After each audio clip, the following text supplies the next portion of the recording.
Hi, welcome to InFocus Recouched. We've got food for the body, mind and soul prepared for you today. It's our usual holistic approach. Yes, we'll be serving up delicious exotic mushrooms as well as an exploration of whether Australia really is a Christian or a secular country. Yeah, okay.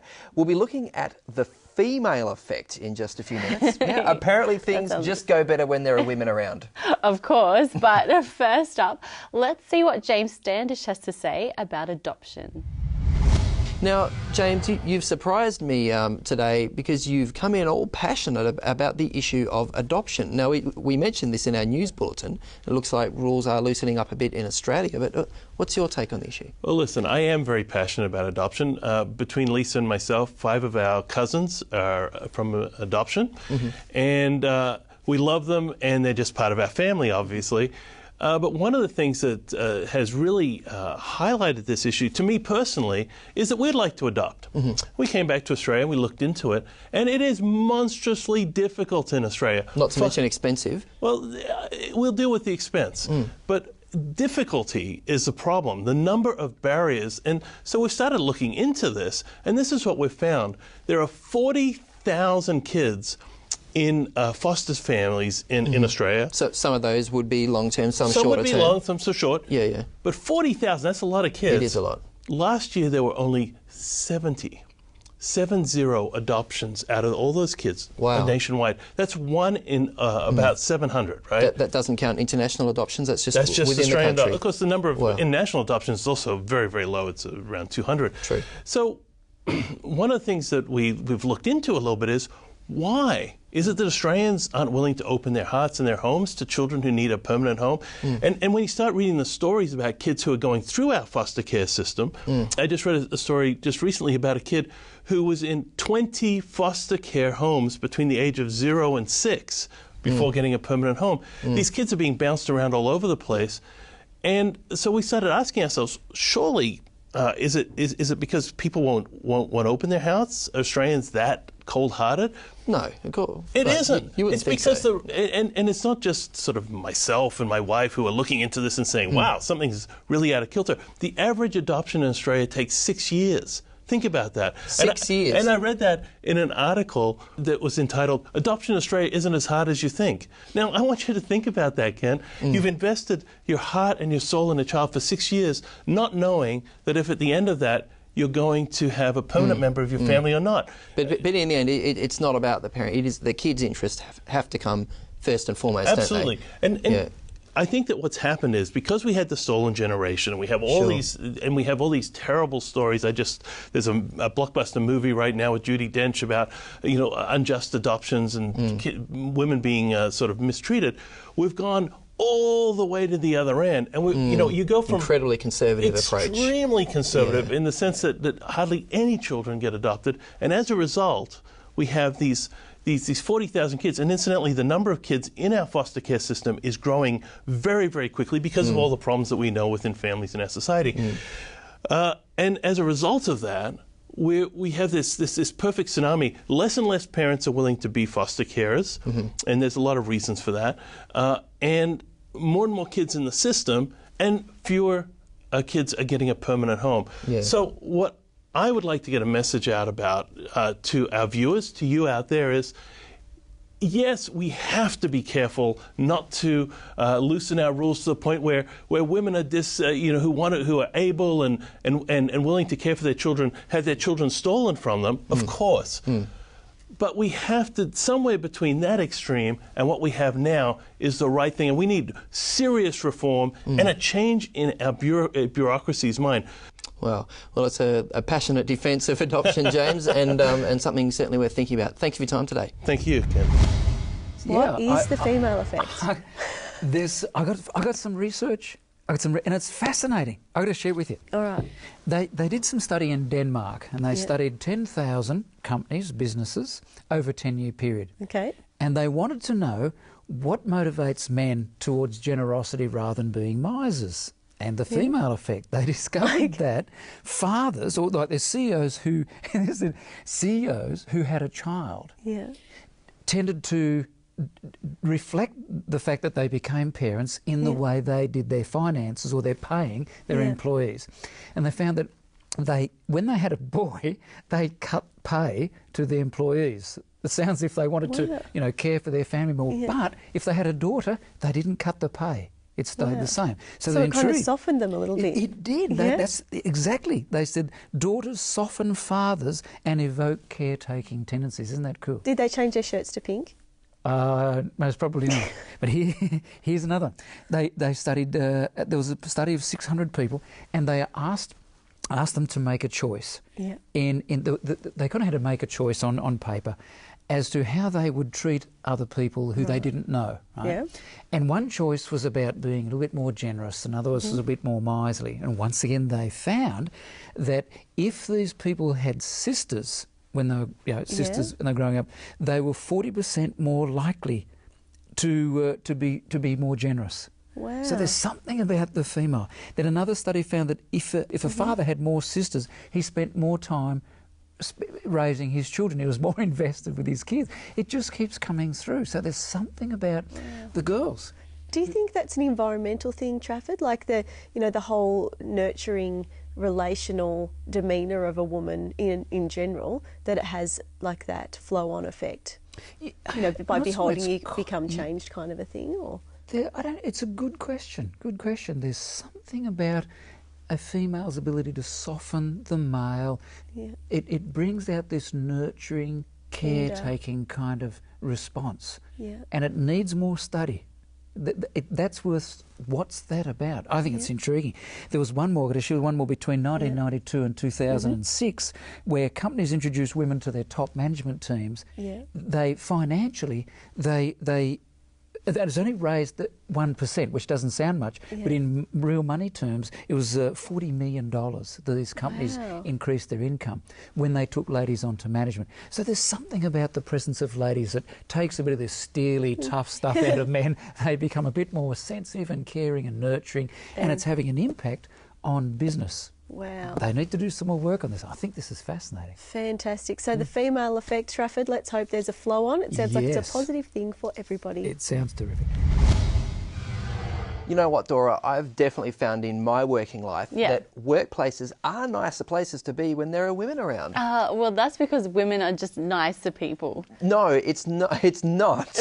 Because when a workplace is dominated by women, I've been there too, it can be quite unpleasant as well.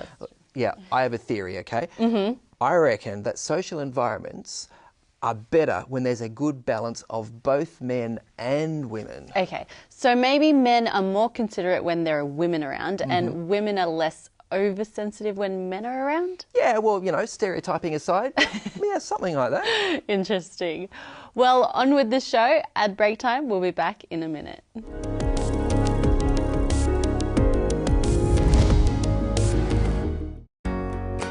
We live our lives running around, rarely stopping to ask ourselves where we're going and what our final destination is. In the end, our lives become little more than routine. Step beyond and discover a path that offers comfort, love and hope. Visit hopeoffer.com/step beyond or call 1300 300 389 for your free copy today. We're going to start with some soybeans. Use some chickpeas, an onion, you have a teaspoon of salt, slice some tomatoes, slice some cucumber, some red onion just to give it a bit of freshness. So just make little falafels like this. They just smell amazing. Let's make our tahini dressing. Let's get in some tomatoes, cucumbers, some falafels. Drizzle some of this lovely dressing. All you need to do is roll it up and you've got a delicious lunch for your family.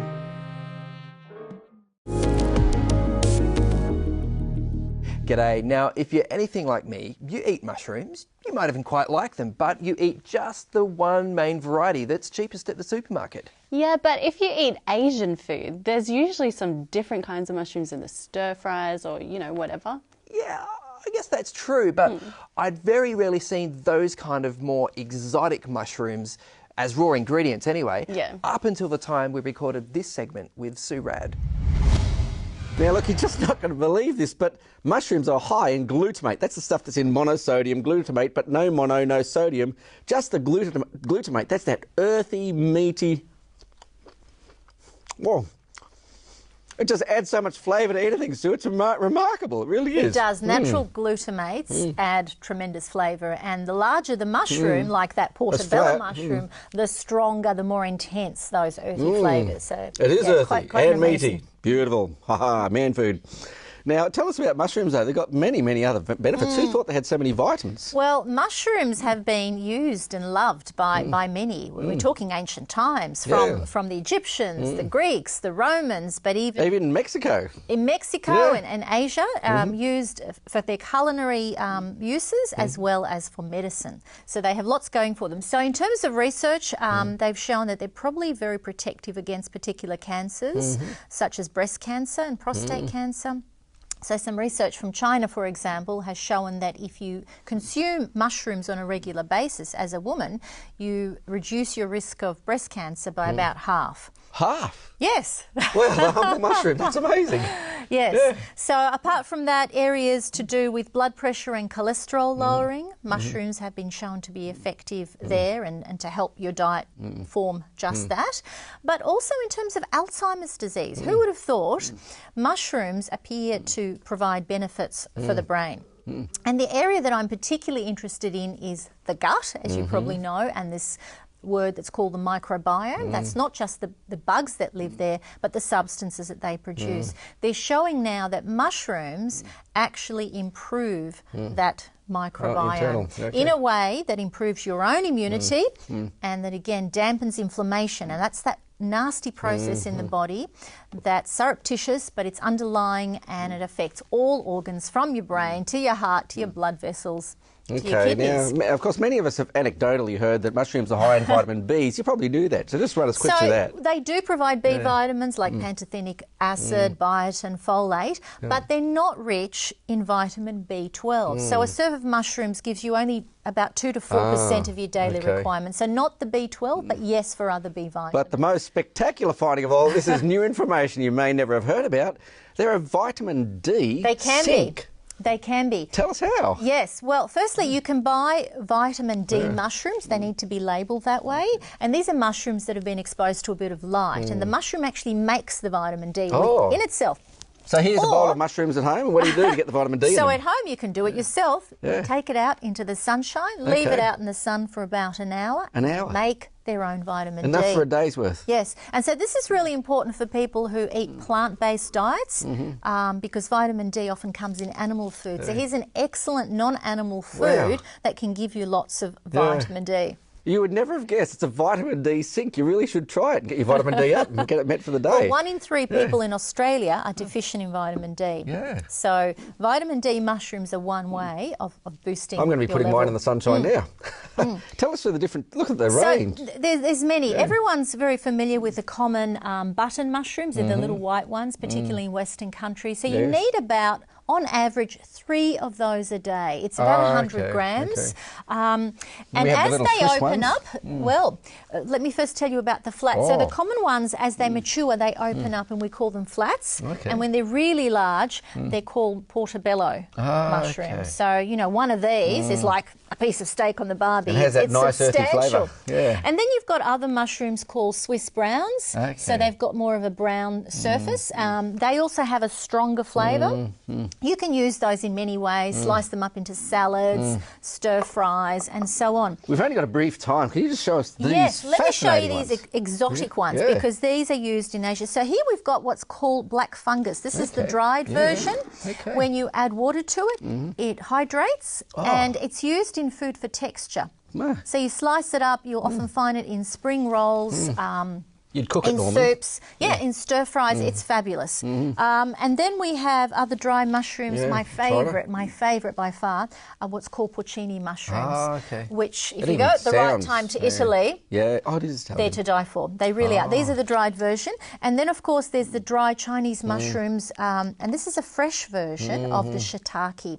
Now, mostly in Japan, they use dried shiitake for medicinal reasons. And then we've got even more exotic ones. Yes, show these quickly. Enoki, The king brown oyster. Oysters, oyster. fabulous for stir fries. Shimeji and naminko, I think they're called. Lots of different ways you can use. Again? Well, that's actually called fungus, black fungus. You can get white fungus, black fungus, used mostly for its textural properties because that doesn't have a lot of flavour. Yeah. But often you'll find, particularly in Asian countries, they use them in combination. And in European countries like Poland, where they also harvest them from the wild, they use them in many ways to produce savoury dishes. So delicious and an excellent way of lowering your salt content and your meat content in meals because of that massive amount of natural glutamate. Look, it almost looks like a truffle. It's just got that black... I've never tried one. You just got to... Even raw, Crunch. It's amazing. Yeah. It is amazing. Interesting texture. I'm so hungry right now. Oh, I know what you mean. Oh, man. Since we recorded that segment, I've actually tried some of those big mushrooms, thick slices as burger patties. Oh, so good. Yum, sounds so good. Well, it's time for a break now. We'll try to compose ourselves or just eat something during the ads, but we'll be back in just a minute. Father, I can't connect the dots through the little that I understand. What words can I say to reach you? How can I know that you are there, listening, hearing, caring? My words are broken, weak, and powerless. But I know your power is limitless. What can I say?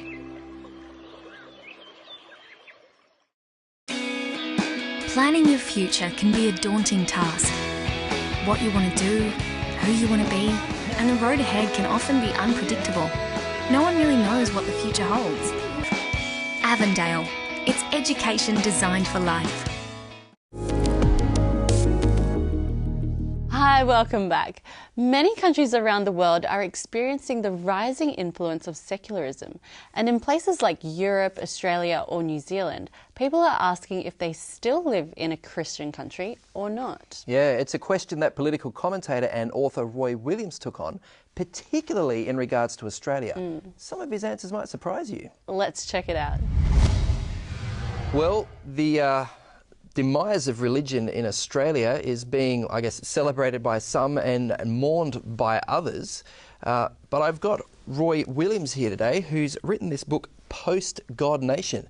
Is Australia a post-God nation, Roy? Yes and no is the answer, Kent. We're still a godly nation in certain key respects. I mean, according to the last census, 61% of people still identified as Christian. But how many of those go to church regularly? Yeah, only about, less than 10%. So it's in the single figures now? It's in the high single figures of regular church attendance. Okay. So that's one way you can measure it. But another way, probably a more significant way, is to look at basic aspects of our society that had Christian origins. So, for example, things as basic as egalitarianism, the scientific method, the rule of law. In the book I try to explain why all of those things are the products of Christianity, and those things aren't about to go away. Which is quite counterintuitive for some people. They would see those things as very secular features of our society. They might, but they'd be wrong. I mean, all the great scientists of the Renaissance and afterwards, virtually all of them were devout Christians. Okay. That's history. Yeah. Okay. Well, let's look at it, because this is about Australia. Your book is about Australia in particular. So let's look at that. Now, when America began as a settler nation, of course, it was all about religious freedom and the Pilgrim Fathers, and they fell to their knees on the beach or what and right. Thank God for bringing them there. Whereas the story we hear about when some of those convict ships came in, they landed on the shore. I think, was it Robert Hughes in The Fatal Shore said basically they arrived and it was a drunken orgy. There was one night that was pretty loose in Sydney very, very early on. But people say Australia's a godless nation from its very beginnings. I mean, they do, including Christian historians have underplayed the role of the churches and Christians.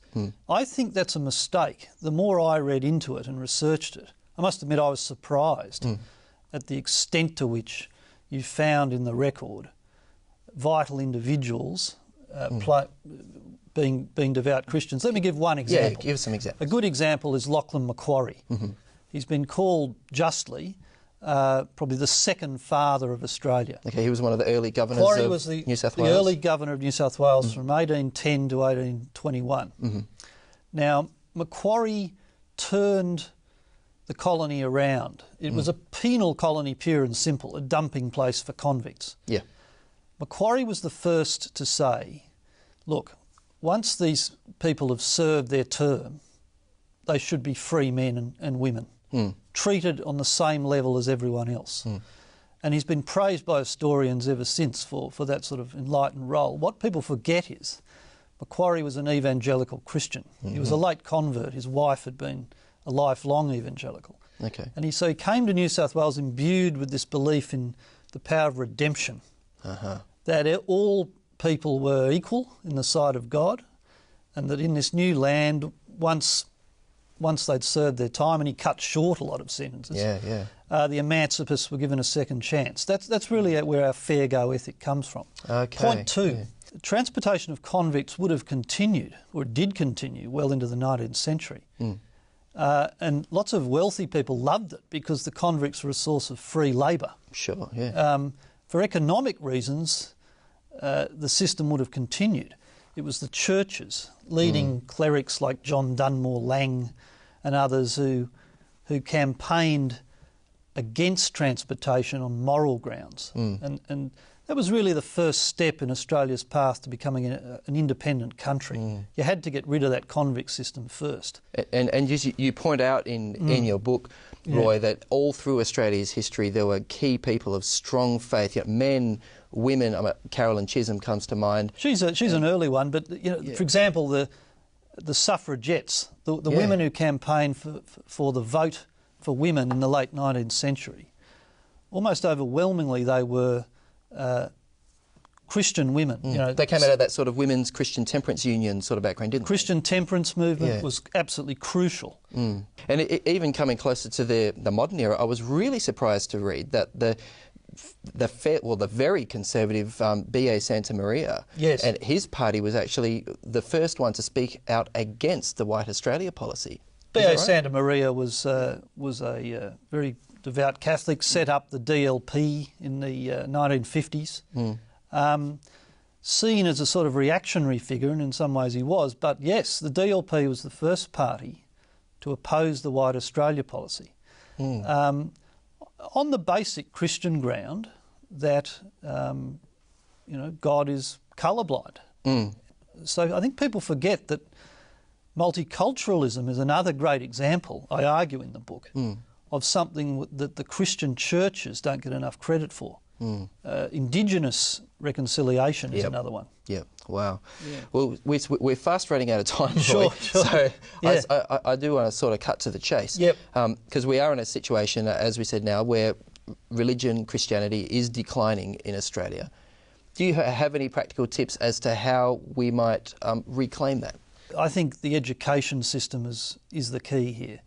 For a couple of generations now, children coming out of most schools in Australia haven't been taught the basics about religion. I'm not talking here about doctrinal instruction in any particular denomination. I'm just talking about basic religious concepts, the metaphysical questions of life. Is there a God? Why am I here? So even the comparative religion stuff about Buddhism, Christianity, Hinduism, the whole works. I think every Australian child should be equipped by the time they leave school to educate themselves properly about these questions and ask the right questions. So then at least if they're going to make a decision on faith, they can do it on a basis of knowledge rather than ignorance. Correct. Yeah. It's secularism by default now, I firmly believe, not secularism by choice. Sure. One more tip just before we finish?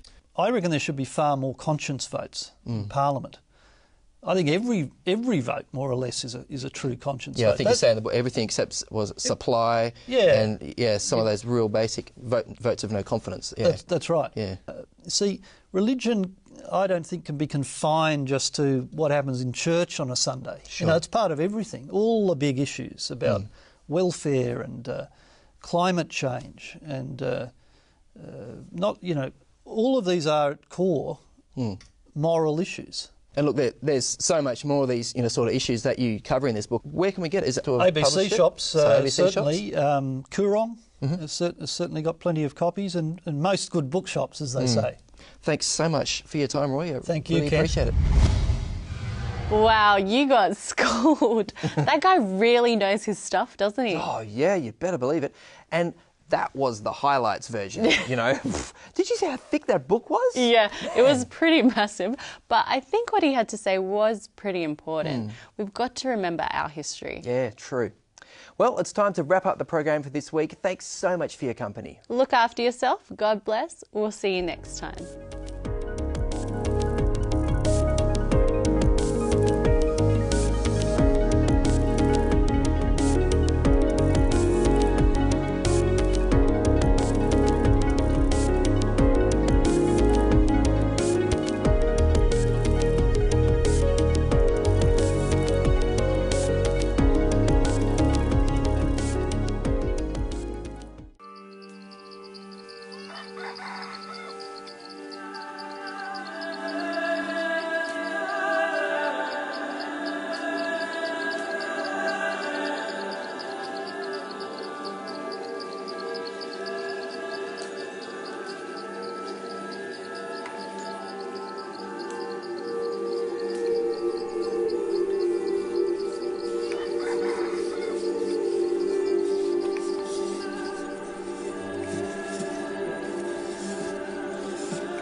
Bon mấy con khơi mi mùi.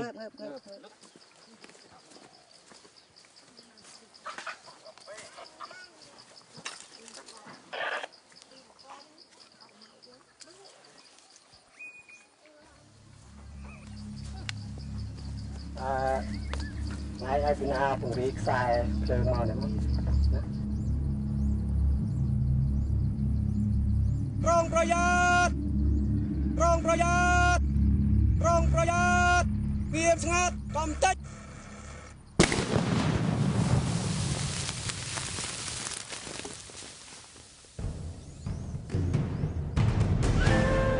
To receive a free DVD of the documentary Beyond Pain, visit hopeoffer.com/pain or call 1300 300 389.